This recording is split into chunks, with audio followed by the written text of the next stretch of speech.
അയ്യോ സാറേ, ഞാൻ അവിടെ ഒന്നും പോയിട്ടില്ല. എന്റെ പേര് ജോസഫ് കുറുവില. ഇതാണ് എന്റെ നാട്. ഞാൻ ഇവിടെ ഒരു ബേക്കറി നടത്തുന്നു.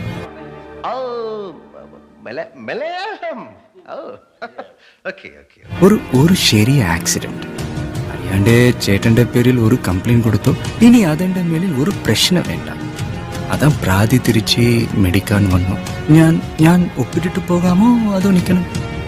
അതേപോലെ തെറ്റാണ്ട് ഭംഗിയായിട്ട് പറഞ്ഞേ കേക്കട്ടെ. അയ്യോ സാറേ, ഞാൻ അങ്ങോട്ടൊന്നും പോയിട്ടില്ല. നമ്പൂരിയാന്ന് ഏതിലെത്തിയ? എന്റെ പേര് ജോൺ ഡിസിൽവ. ഇതാണ് എന്റെ നാട് സർ. അങ്ങോട്ട് വന്നാ മതി നിങ്ങളുടെ ഈ ഹലാക്കിലെ ഭാഷയും കൊണ്ട്. ഞാൻ ഇവിടെ ഒരു ബേക്കറി നടത്തുന്നു. ബ്രിട്ടീഷുകാരുടെ കാലം മുതലേ. എന്റെ അപ്പച്ചൻ നിക്കോളാസ് ഡിസിൽവ, എന്റെ അച്ചാച്ചൻ കുറുവില ഡിസിൽവ.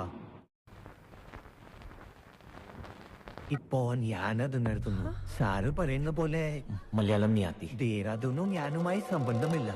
ക്ഷമിക്കണം സർ. വരട്ടെ. എന്റെ കൺമുമ്പിൽ പോടാ. തന്നെ കൊണ്ടൊന്നും കൂട്ടിയേ കൂടില്ല. നല്ല പ്രായണ്ടല്ലേ, വല്ല പണിക്ക് പോയിക്കൂടെ? തമിഴ് വായിക്കറിയോ? അറിയാം സർ, അത് വായിക്കേ. ഉന്നാൽ മുടിയാத തമ്പി പരമശിവ.